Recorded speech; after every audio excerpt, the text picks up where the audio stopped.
Hi, this is Mark at Dingdong's Garden. This is week 3 of our mulberry harvest this summer, and let's start it off with looking at some varieties, and this is Gerardi. It is a stunning mulberry. So many, so packed. It falls into that variety of the types of mulberries that just never, the tree never gets that big because it's putting all of its energy into producing fruit, every single node. And there's many nodes per length that it's just got tons of fruit. And it's actually not a bad berry. It doesn't have a huge sugar content, but it's got good flavor. So this is Gerardi Dwarf Everbearing. Another middle ripening mulberry is Kip Parker. Kip Parker is probably my favorite mulberry. It is very consistent. It's always got, a good fruit set on each branch and each node. It's got a great color. It's really kind of unique in that respect. In fact, here, let's look at this berry here. I like to think of it as the all-American berry because it's not, it's red, white, and a little bluish black there. So what a great fruit for the summer. And I don't talk about taste very much, but it's just got that perfect mix of tartness and sweetness. And even if somebody has never tasted a mulberry before and they walk into the tasting with the expectations of raspberry or blackberry, they won't be disappointed. It just tastes like a mulberry, but it's just it tastes good, and it tastes good whether it's a young tree or an old tree, as long as the fruit's ripe. It's I'm very confident that you will like Kip Parker. Our everbearing mulberries are starting to come in too. And when I say everbearing, I'm specifically talking about Jan's Best, Lakeland, and Dwarf Everbearing.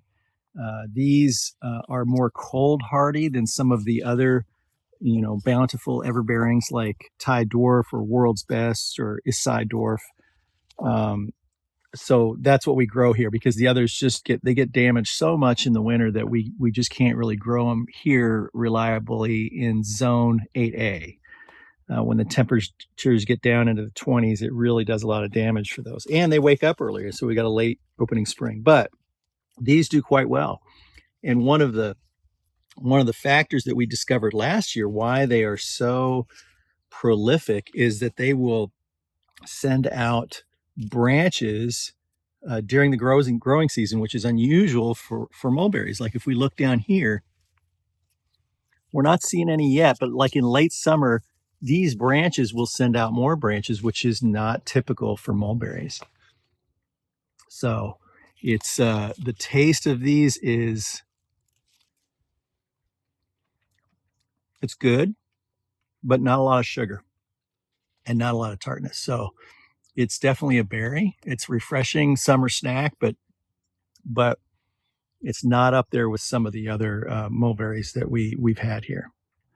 This is Paradise Mulberry. Paradise Mulberry comes out. It goes from a light pink to a dark purple. So let's get a ripe one here. Almost black. You probably can't tell the difference between this and a mature mulberry, but you can still see it's a little bit dark purple there.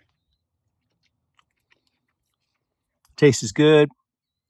Summertime berry, not bad, but just not, super strong taste. But it's a very pretty berry.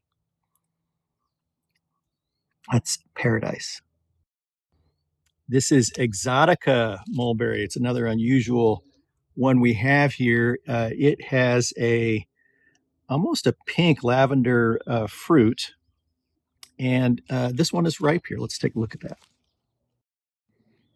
It's definitely getting, if it's not fully ripe, it's pretty close because it's very soft.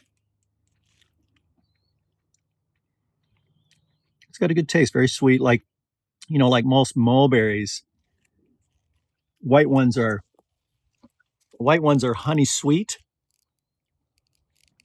and you won't get that tartness or flavor until you get into a darker colored mulberry. And this is kind of a halfway point.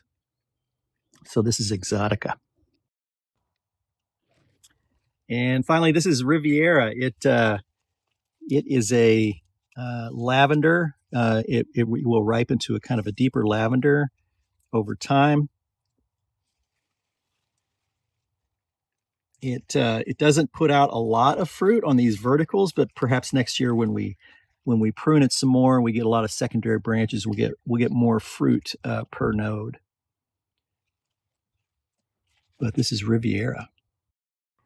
This week I came in and I noticed that my eyes were drawn to this broken branch here, and all of these other leaders that I had, I pruned it kind of at the bottom here. And so I had a bunch of leaders going up, and I thought, oh my gosh, we got a raccoon in here, because that's what they'll do when they get in the hoop house like this, is they'll bend down the branches to get to the fruit.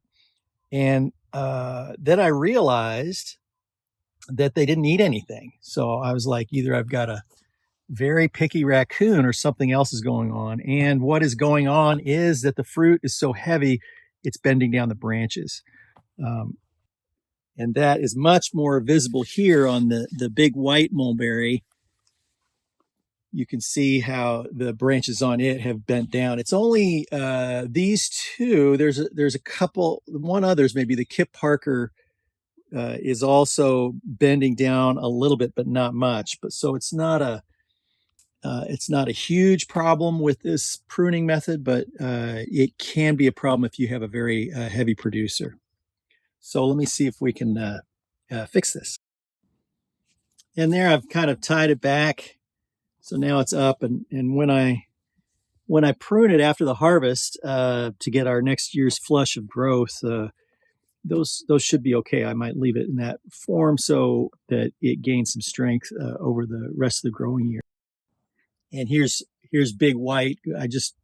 What I do is I use Velcro. I just take I carry around a strip of roll of Velcro like this, and then I just tie it together, and the Velcro lets me, it's reusable. I can get a lot of uses out of it over multiple seasons for different tying down purposes. But yeah, again, I'll prune this, and we'll do our best to try to make sure it doesn't happen again next year. So that's it for this week. We still have some more varieties that might start ripening next week, like Illinois Everbearing, Black Prince, Kukuso, Buluklu. So those will be some later ripening season varieties. And we're also going to start talking about pruning and propagating during week 4. So until then, everybody have a good week, and we'll see you then.